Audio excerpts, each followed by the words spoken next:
भावेश, आज आम्ही आणि मनोज भाऊ आणि आणखी आमचे 2 शेतकरी कोंड्यातला गाईचा बाजार पाहण्यात. इथे गाई म्हशी दोन्ही मिळतात. हा जो बाजार आहे हा कोंडा महाराष्ट्रामध्ये आहे. हा जो बाजार आहे हा बुधवारला भरतो इथे, ठीक आहे. आणि आम्ही वर्धेपासून आम्हाला हे 125 पडलं, 125 किलोमीटर.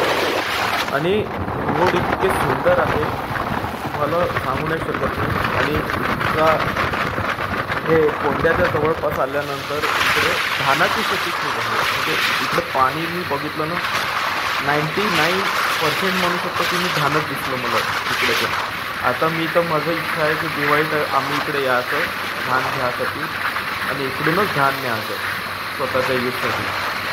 आणि तुम्हाला इकडे येताना कोंड्याला येताना वर्धेवरून एक पण टोल नाही लागेल. कुठेच आम्हाला एक पण टोल नाही लागला. आम्ही तर बाईकने आलो होतो तसं. आणि रोड इतके छान होते की आम्हाला थोडंसं पण थकवा नाही वाटतं. आणि हे जे नदी आहे, कोंड्याची नदी आहे, एकदम बाजाराजवळ आहे. इथे नदी आहे एकदम.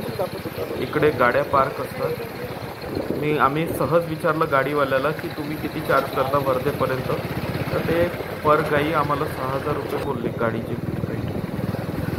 इथे बाजारकडून ह्या सगळ्या म्हशी येत आहेत. ह्या म्हशी येतात शेतकरी, खूप दुरून दुरून इथे शेतकरी येतात आपल्या गाई आणि म्हशी घेऊन.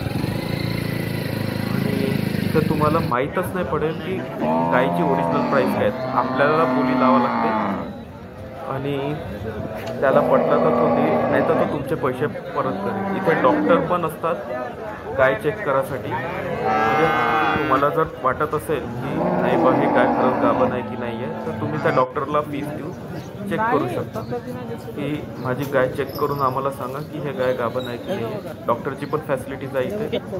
आणि म्हशी पण खूप सुंदर सुंदर आहे. तर तुम्हाला कसा वाटला हा बाजार सांगा. नाश्ता खूप स्वस्त आहे, मोस्ट इम्पॉर्टंट. 10 रुपये प्लेटमध्ये 2